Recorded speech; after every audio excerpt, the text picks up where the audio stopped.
Bonjour, je suis le professeur Alphonse Tamer, et ici, au Centre international de recherche des maladies sur les internets, nous ne traitons pas seulement des youtubeurs, mais aussi des internautes et des viewers. Les délires de Max, David Lafarge Pokémon, Jericho, un panda moqueur, David Lafarge Pokémon, Jericho, un panda moqueur, les délires de Max, les délires de Max. Avant toute chose, je tenais à vous remercier pour tous vos messages d'amour. Sachez que cela nous encourage à travailler d'arrache-pied pour lutter contre les maladies des internets. Beaucoup de youtubeurs possèdent un nombre exponentiel d'abonnés, allant de la centaine aux millions. Au-delà d'un simple chiffre, cela représente un nombre considérable de personnes, avec chacun leur personnalité, leur vécu et leurs sentiments. Le public étant très jeune sur YouTube, il est facile pour les viewers de développer une certaine admiration pour leur vidéaste préféré. J'ai appelé ça le fanboyisme aigu. Ah, ça sonne plutôt bien comme truc. Ah bon, vous trouvez? L'admiration consiste simplement à réaliser de petits dessins de leur vidéaste, que l'on appelle des fan art. Pour d'autres encore, cela consiste à faire la queue pendant des heures en convention afin de rencontrer leur youtubeur préféré et lui offrir un cadeau dont il ne veut pas mais qu'il acceptera avec le plus grand des sourires. Et pourtant ici, au Centre international de recherche des maladies sur les internets, nous recevons chaque jour des centaines de patients atteints de fanboyisme aigu. Parfois, il est difficile de faire comprendre aux patients que les youtubeurs sont tout simplement des êtres humains et qu'ils font caca comme tout le monde. Sauf pour Enjoy Phoenix.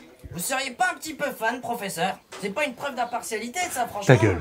Parfois, le fanboy n'hésite pas à suivre jusqu'à son domicile son vidéaste préféré. Comme dans cet exemple avec Natou et Kemar. Plaisir d'avoir des gens qui viennent tous les jours car ils connaissent notre adresse et ils tapent à la porte. Oui, Arc adore cela aussi. Non. S'il vous plaît, arrêtez de venir tous les jours parce que c'est un petit peu notre petit chez nous. Et des fois, ça tape même à 8 h du matin alors que je suis en pyjama, c'est pas très cool. Oh bah, elles sont de retour. Non.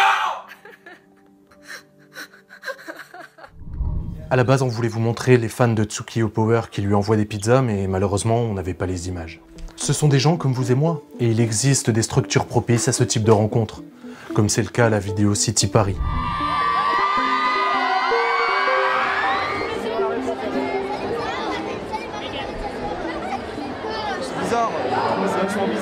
En fait, ce qui est bizarre, c'est qu'on a l'impression que nous, on a l'impression qu'on les connaît, mais eux, pas du tout. Du coup, à chaque fois, quand tu les vois, Enfin, je sais pas, c'est trop bizarre. Hein. On les voit toujours avec nos ordinateurs et jamais en vrai. Ouais, quand tu les vois en vrai, c'est assez impressionnant. Les conventions sont souvent un moment de partage où les youtubeurs et leurs abonnés peuvent se rencontrer et se prendre en photo.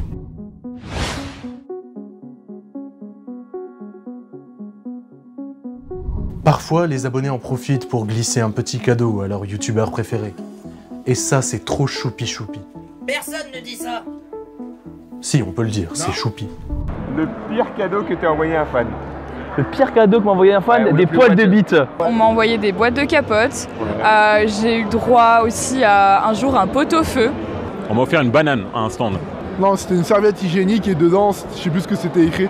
C'était écrit pour quand t'as tes règles ou un truc comme ça. Tu vois. On m'a déjà offert du sable. Une cuillère de céréales. J'ai reçu du bon fromage. En fait, il y avait un abonné qui m'a ramené des moon boots. Et dedans, il y a du miel, du sucre, enfin, je comprends pas. Du chocolat avec une plume et une invitation à un hôtel. Une photo de sa bite. Il y a des abonnés qui m'ont offert la fin de leurs bonbons. Hier, j'ai reçu des compotes. Il y a un petit, il nous a donné une voiture cassée. Un jour, on m'a fait signer sur une culotte, très bizarre. Une boîte avec un paquet de mouchoirs et un DVD de Jackie et Michel. Avoir une grosse communauté, c'est aussi avoir la responsabilité de s'adresser à des milliers, voire des millions de personnes. Parfois, il est souvent facile d'utiliser cette notoriété afin de servir ses propres intérêts. Un autre exemple, celui d'Austin Jones, ce vidéaste américain, qui a influencé de très jeunes fans à lui envoyer des vidéos pour le moins explicites, en se servant de sa notoriété. Je donne maintenant la parole à Saofrey, youtubeur spécialisé dans la review de manga, pour nous donner sa vision du fanboyisme. Merci professeur. Pour moi la définition du mot fanboyisme, c'est être un fan incontesté d'une personne, que ce soit quelqu'un que tu vois tous les jours ou même une célébrité, jusqu'au point de commettre des choses que tu ne ferais pas en temps normal juste parce que cette personne te l'a demandé. Et quand je dis ça, je pense en fait aux phrases que nous disaient nos parents, comme par exemple ouais bah si ton pote il saute du pont, est-ce que tu vas sauter du pont? C'est complètement con mais finalement ça se rejoint en fait. Et le plus dangereux dans ce genre de cas, c'est quand cette personne sait qu'il a des fanboys et qui n'hésite pas en fait à s'en servir pour détruire quelqu'un d'autre ou faire quelque chose de mal. Oh, pardon, j'écoutais pas, j'étais en train de lire une fanfiction. Certaines personnes atteintes de fanboyisme aigu aiment aussi écrire de petits textes à caractère sexuel concernant leur vidéaste préféré. On appelle ça des fanfictions. Et parfois ça fait peur. Il déshabilla son amant et tous deux se retrouvèrent à s'embrasser sensuellement sur le lit, quasiment dénudés. Mettant à nu ce bel et faible, il descendit vers ses tétons, qu'il mordilla avec délicatesse. Tu es tellement excitant, mon sucre, murmurait Van en glissant une main sous mon jean.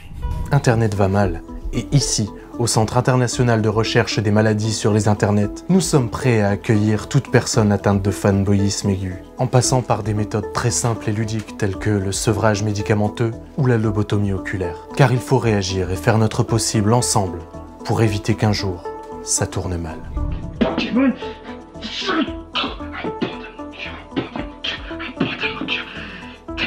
Pokémon, Jericho, un panda moqueur. Tous ensemble contre le fanboyisme, l'un des cancers d'Internet.